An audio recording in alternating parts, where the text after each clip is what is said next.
Today, in my beginning watercolor gel printing series, you can watch me print and work out these two. Stay tuned!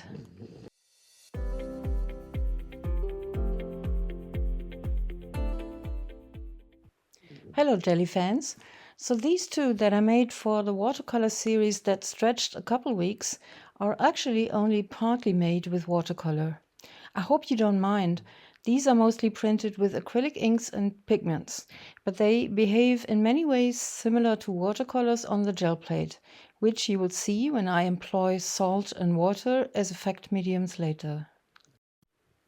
These are several watercolor surfaces I want to print on.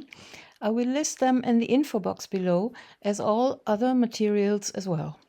For today, I will use paper from this Hahnemühle paper block that has 14 different sheets of watercolor paper, some cold pressed, some hot pressed, as this also plays an important role in watercoloring, at least a bigger role than in general gel printing.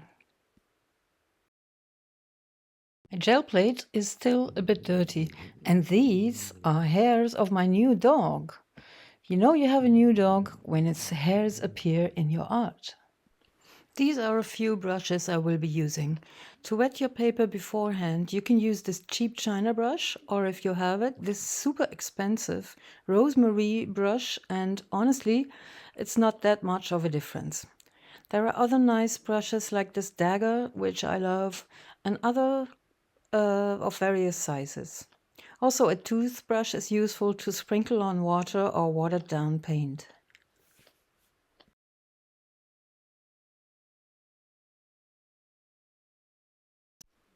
There are quite a few watercolors and inks and several granulating mediums, or do you say media, that are sorted out, which I will use in this watercolor series videos. I will also list them in the info box, but for today I will start with liquid coal, liquid charcoal. The color being grape, which is just a nice black. And I want to compare using watercolor paper directly as opposed to printing ink and watercolor via the gel plate, and then compare the effects. That Hahnemühle paper I'm using is Agave watercolor 290 GSM cold pressed. When or if you are planning on wetting the whole paper, it would be useful to tape it down. But for these two, as I will not wet the whole page, it's not necessary. So I'm sorry, there's a part that the camera missed. I put on the liquid charcoal and then sprinkled some pigments in it. And it's, as you can see, I used a little too much. And also, by the way, this is a real mess because it also, like the etching inks, goes everywhere and ruins all the things around you. So be careful with that stuff.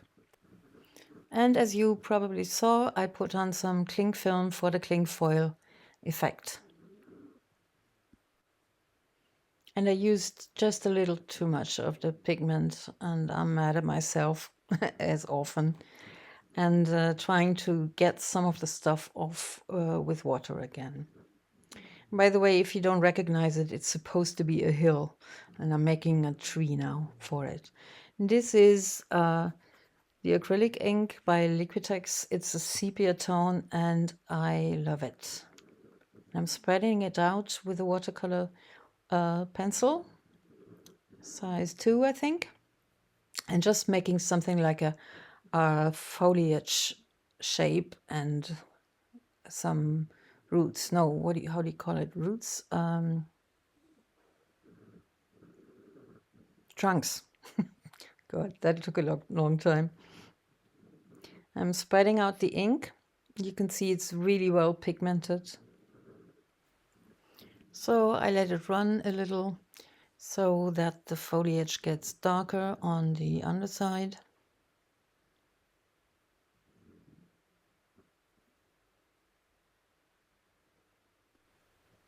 And I want to try the water effects with the ink, as I know this will be working nicely.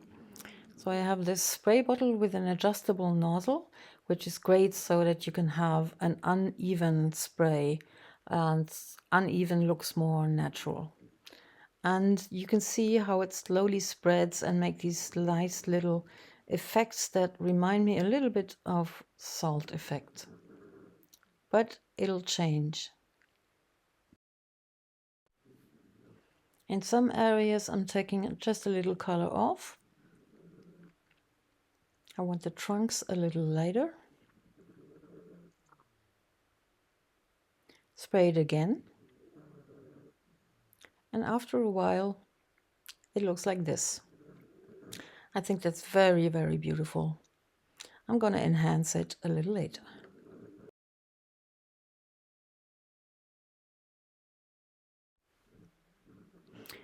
I don't like the hill that much because of too much pigment, so I'm trying to make a little more texture by using the ink, the same ink down there as well, spreading it out a little, and then again using cling film.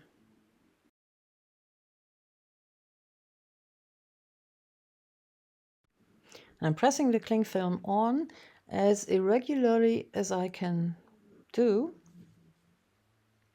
And while this dries, I'm going to try the other variation by using the ink directly on the gel plates. For that, for watercolor and inks, you can spread out some dishwashing liquid, which is great. If you don't do that, the very watery paints are gonna do something like beading, like, you know, this water effect. And it's running uncontrollably around the gel plate, and I didn't want that. So the dishwashing liquid is, you put on a thin layer and then it works real nice, as you can see here. I'm just basically doing the same or very much alike foliage tree. And I'm also letting it run a little bit from side to side and downwards. And now I'm sprinkling on some salt. It's some kind of a mountain raw salt.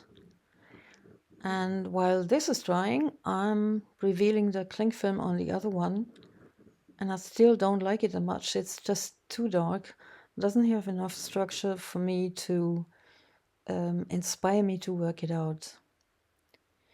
The things I'm talking, do you get what I'm saying? Sometimes I'm thinking like, I'm very glad I didn't become a politician, because sometimes I can't really explain right, I think.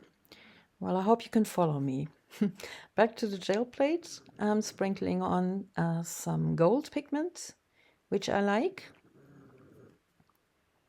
In the end, you will not see so much of the gold, but it has like a sandy effect. While that is drying, back to the other one. And I'm painting on with a pipette. I'm sprinkling on some white ink and somehow spreading it. Maybe I'm using too much of it again. Yeah, but after this you'll see what this is a lot better. I'm spreading it back and forth in a sort of a calligraphy style.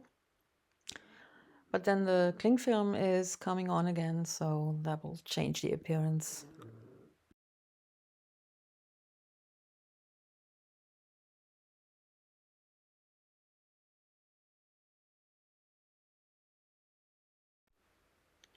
The paint on the gel plate has dried in the meantime, taking off a little bit of the gold, reducing it a bit. And I don't mind it to be sprinkled all over the place. You don't see it that much anyway. This time I'm using the Hahnemühle Harmony 300 GSM, a hot pressed paper, which means the surface is quite smooth. And that'll be a difference.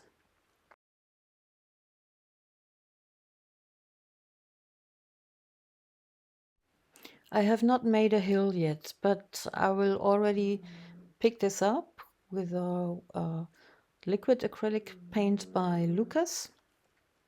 And I'm picking it up with a white paint, which you won't even be able to tell as it's a white paper. You can also use a medium, of course, matte medium or, yeah, matte medium.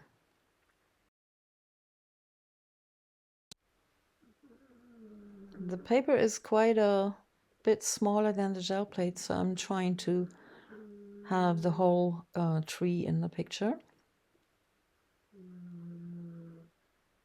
And as I let it sit for a few minutes, by the way, and as I'm revealing it, you can already tell what a lovely structure the salt made on the gel plate. And I can tell you it's a lot different from the salt effect when you use it in watercolor directly on a paper without the gel plate. So that's really a difference. On the other one, when I take the cling film off, it looks quite messy. So I'm still producing some patterns with the cling film as it's still wet, and also spraying on some water again and taking even more paint off. And I'm still not satisfied. Now it's too bright. So what I'm doing now is I'm making another hill on the gel plate, spreading it out. The dishwashing liquid is still working, by the way, so I can use it directly. Just spreading it out a little.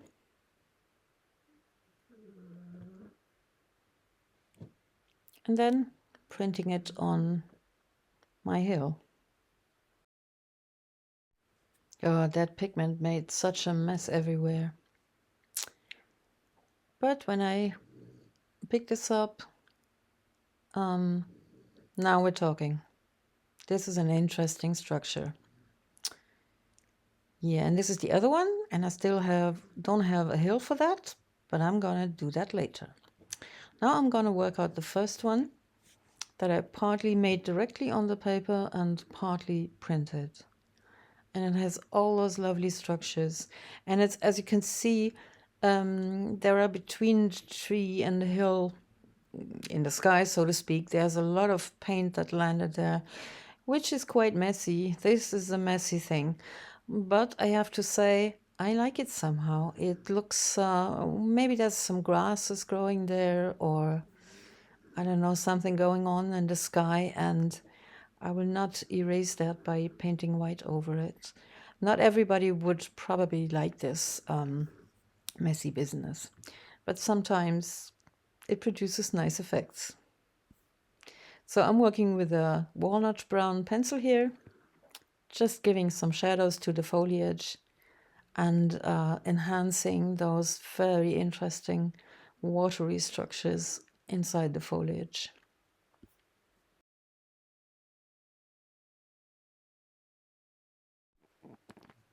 I can't believe how nice this water effect turns out here. It is actually working better with the ink than with watercolor because the water has more pigments to push around. So you have more contrasts, and yeah, just shapes are just much more interesting. In the next video, I will try the same thing though with watercolors. You can see here that the white paint really made some nice effects.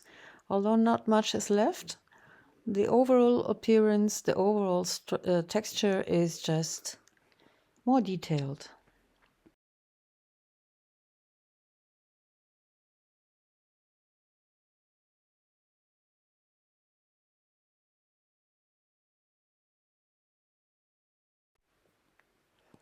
And I want to add a few more highlights with my beloved fabric marker. That's a Chinese fabric marker, and it works so well over acrylics, over inks, over just basically everything. The good thing is, when you use it, you can just, if you're quick, you can erase it with your finger again if you feel it's too much. And it's very subtle. It's not like a white marker. That would be too much, I think. And I'm also coming in with this FineLiner to have some some more outlines. It gets a little bit like a comic effect by doing this, these broader outlines.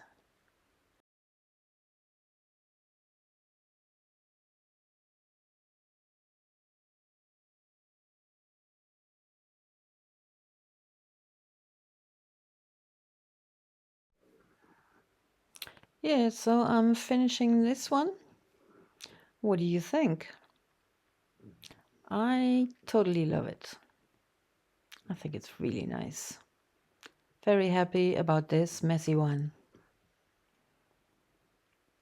So I'm working, before I even produce a hill, I'm working on the foliage of the other one. Not too much, a little bit with a pencil, but it doesn't work so well on this paper somehow. So I'm coming in with a FineLiner too, just to get some thin shadows.